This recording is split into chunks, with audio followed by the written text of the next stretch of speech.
Hey y'all, Tricia Turner here.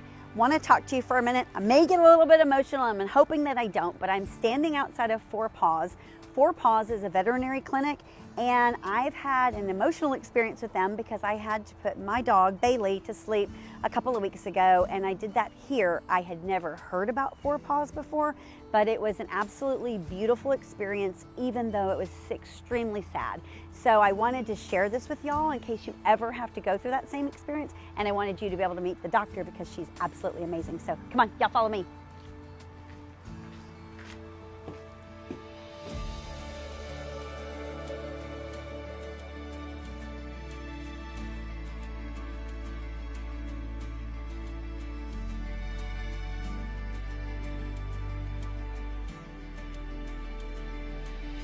I'm sitting here with Dr. Megan Denny, and as I explained to you guys, this has been something that was really hard in my life, but it turned into one of the most peaceful things, and I would have never known about the services that they have here at Paws if it wasn't for one of the agents on my team. And so I thought, you know, during such a hard time when you're losing your animal, to have that much peace come from it, that I needed to share this story. And so I definitely needed to talk to Dr. Megan about this, and I need to understand, like, how hard is that, and is that like a passion within you? So kind of give us your backstory. Did you grow up wanting to be a veterinary doctor? So it's in my family. Okay. My mother's a veterinarian, so I've been in this my whole life. She had me in vet school, so I really grew up in it. Did you grow up with animals? Yes. We don't think we ever, no, we didn't have a pet or something fuzzy running around. We did wildlife rescue. I mean, there's all kinds of things growing up, but that's kind of what kickstarted it. And out of my three sisters, I'm the one that kind of went down that path. So it's been really rewarding. It's tough. You know, I always say that you're not going to love it all day, every day, but there are moments every day that I love of veterinary medicine. And you know, that's the kind of profession you want to have. You want to make sure that you love what you do, even the hard parts.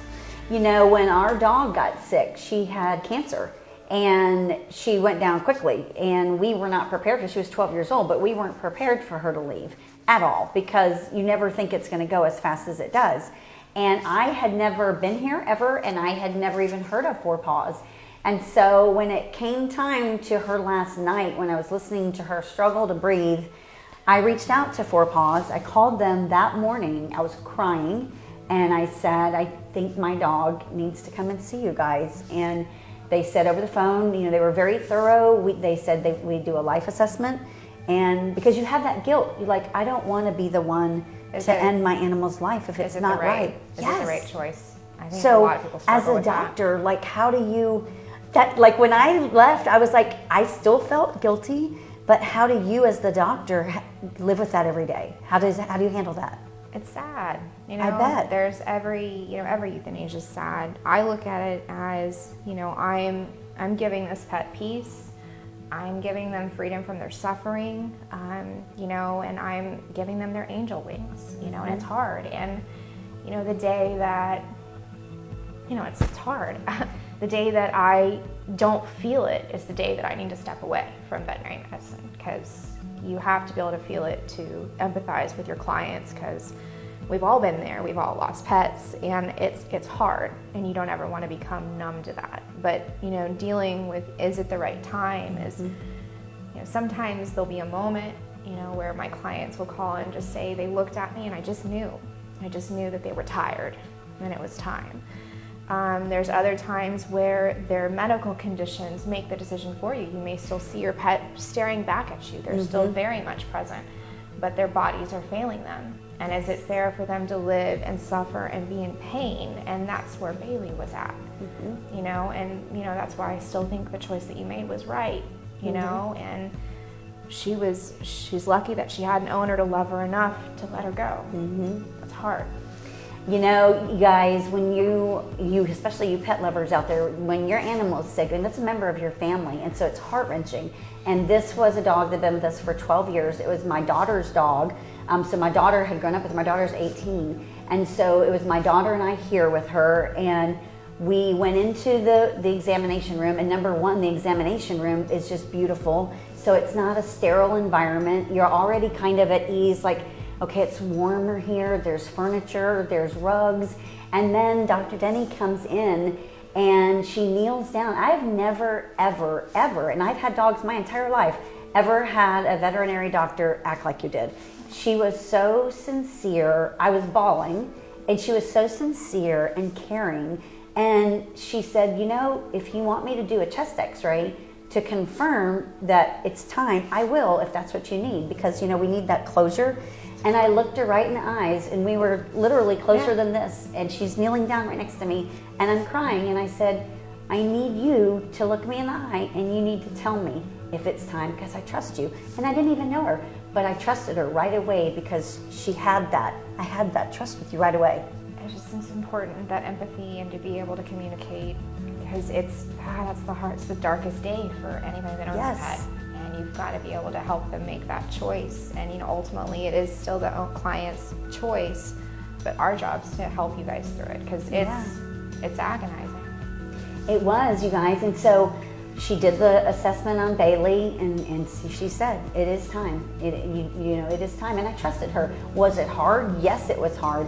But then at that moment, right when I made the decision with her that it was time, then it was like, okay, what are our next steps? So walk everybody through, like, how does it go from there? So we usually, there has some paperwork, as with everything. There's some paperwork that has to get filled out. We do make some decisions as to, you know, what do we want to do for aftercare? Do we want to take her home and bury? Do we want to cremate them?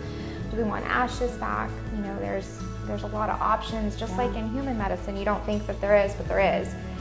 And we get the paperwork filled out, we make decisions, you know, we get everything finalized, and we usually borrow the patient for just a few minutes while we place an IV catheter. You know, I believe that that's really important, because in very sick patients, you want to make sure that everything goes smoothly, not just for the patient, but for the client, because it's a hard enough situation as it is. We're here to make it as easy and as gentle as possible. After that, you know, we bring the patient back, and we let the pet and their owner have some time. And when they're ready, you know, we usually have a little doorbell, which is broken right now, but we have a doorbell. And when they're ready, you know, they hit the doorbell and it tells me that, hey, they're ready. And, you know, if we chose to do it in the room, then it's okay. Or outside, which is what we did with Miss Bailey. And you give them, our protocol is I give them anesthesia beforehand, and we put them completely asleep, just like they're going into surgery. So the last thing they know is that they're sleepy, and that their pet parent, their owner, is right there with them. Yep. And when they're completely unaware, we give them the euthanasia, and that's what helps them pass. It was super fast. You know, our dog Bailey loved the sun. That was her favorite thing in the world, was to lay in the sun. I'm a big faith believer, so I believe everything happens for a reason. And so they have these beautiful trees here, and this humongous oak tree out front. And there was a blanket laid out there for us, and my daughter and I sat on the blanket with Bailey, our dog, laying right in the sun. There was just green pasture right in front of her. It was a beautiful sunny day. All she could see was me and my daughter. We had our hands on her. We were crying. We were hugging her and telling her how much we loved her and what a great dog she was. But that was her last memory. I know, and it was a peaceful one. It was. It was super awesome, because that's what she loved. Sorry. I didn't know it was going to happen, y'all. It's hard. But that's real. This is real filming, because she made it like super awesome. And so I wanted everyone to know about Four Paws, because what is so tragic, you made so beautiful. It's hard. It's super hard.